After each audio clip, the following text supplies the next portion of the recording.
We actually were asked just to keep silence about that and just not comment anything. Just military doing their job. Recording in progress. Hello, welcome back. Thank you to the people still in the room, lots of you still here, and everyone online. Thank you for joining us. I'm Jamil Andolini, Editor-in-Chief of Politico in Europe, and I have the great pleasure of speaking today with Oleksandr Bornyakov, who is the Deputy Minister for Digital Transformation for Ukraine. Hi. And it's wonderful to have you here. Thank you so much, especially at the current time.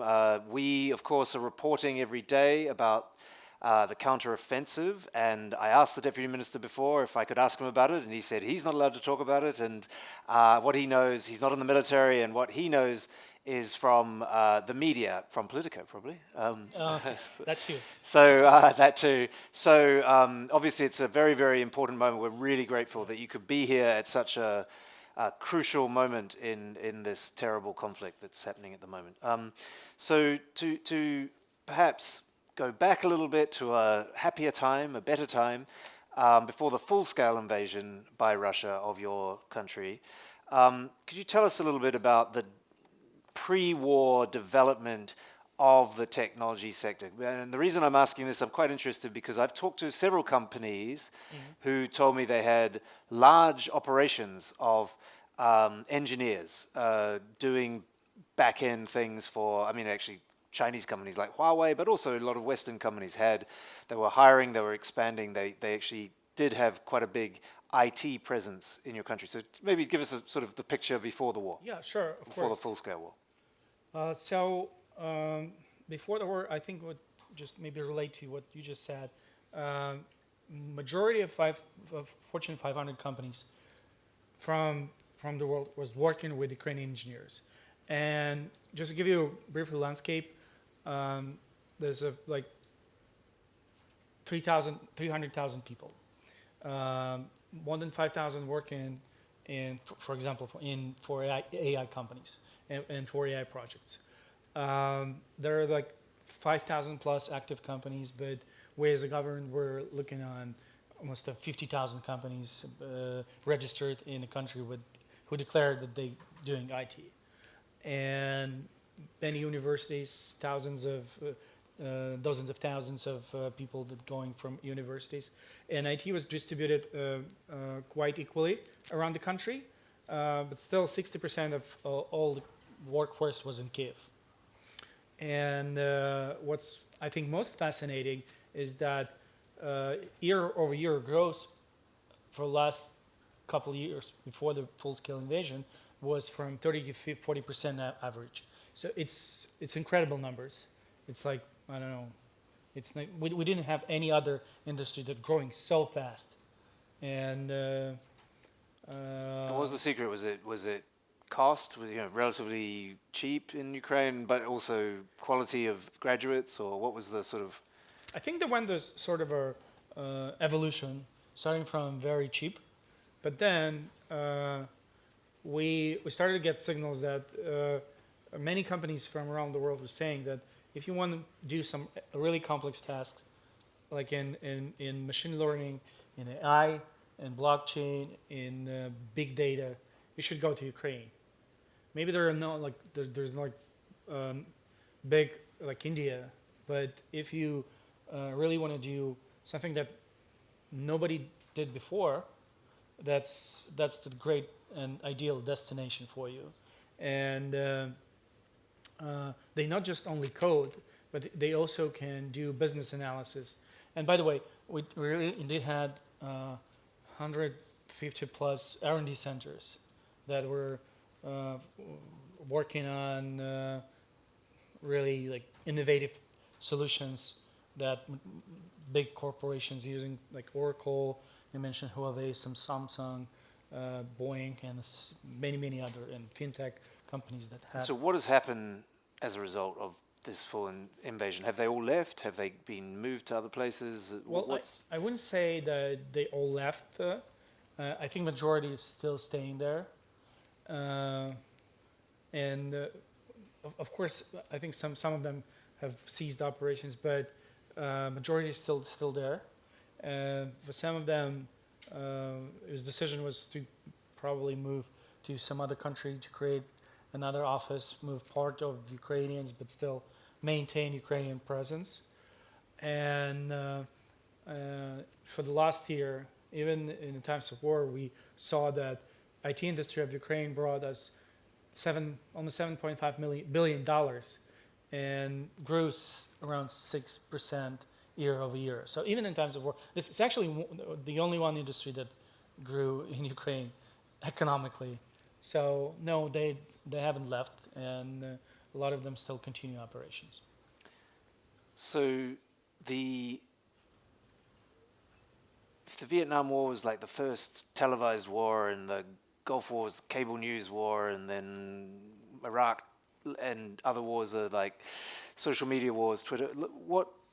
What do you see as the sort of main role that technology is playing in this war right now? That's a great question. I remember you gave this example about after Vietnam War we have these containers that we use to do marine cargoes and container. We were talking about this before. Containers, as we know them, container shipping was invented in the Vietnam War. Was invented for the Vietnam War, and now obviously it's led to the boom in world trade. So one of the things that comes to my mind that was never done before, it's what we did in the beginning where we announced a crypto fund of Ukraine together with, it was like a PPP, private-public partnership called Aid for Ukraine, and we gathered $60 million in crypto to help humanitarian and military of Ukraine, and it was never done before. So the first time in the history of humanity, crypto was used to help someone who was in a disaster. Another thing that we probably get out from this war is the role of drones in the future conflicts. I think we're going to have fully autonomously flying vehicles that are going to maybe not make a decision about lethal stuff, but they're going to fly themselves without any operator or the signal from satellite. So we even now we have this in development. So the drone kind of remembers where it flies, like a human. So he remembers the road, how he get there, so he can come back if he lost contact with operator. It was never introduced before this conflict. Yeah, we've seen some astonishing video of these drones dropping small bombs on. Too. I mean, that's kind of amazing. It's kind of today, scary. But. And today we had, I saw the footage that I think everybody knows about Kakhovska Dam that they blown up.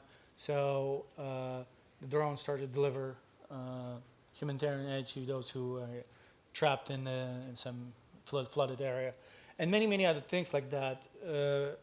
So I think another example, and it's going to be maybe the last, but for the sake of time, it's how we tackled cybersecurity issues. So Russians had very powerful centralized cybersecurity units that were attacking us, and prior to this full-scale invasion, actually all the way, but there was a couple of major attacks 2 weeks before February 24th, and we didn't have this resources or this budget. So, but I think this is like our creativity brought us the idea of creating IT army. So basically, crowdsource cyber security resources, and in a very simple and cheap form. So let's create a Telegram channel and just get all the people, and we eventually ended up with 300,000 experts working for us, which is way more than Russians were able to afford. So they didn't succeed in this too. And this also was the first example of cybersecurity war of such scale. So I think many lessons learned and will be learned from that. Yeah, unfortunately, in wars, what we see is that technology accelerates, and so I'm interested. I've talked to one or two of your colleagues, and they were explaining about defense technology companies from around the world, including from Ukraine, but around the world, that are active in Ukraine right now to learn and to R&D. I mean, it sounds terrible when you put it in those terms, But it is. but it's true, right? There are a bunch of the biggest arms companies in the world, and many of them have a presence, and they're testing new weapons and new tactics and etc. So that's true, right? I mean, Correct. Absolutely. And we recently announced an initiative called Brave One. It's a government platform to give fast track to all these small and medium companies that do with the goal to bring us closer to victory.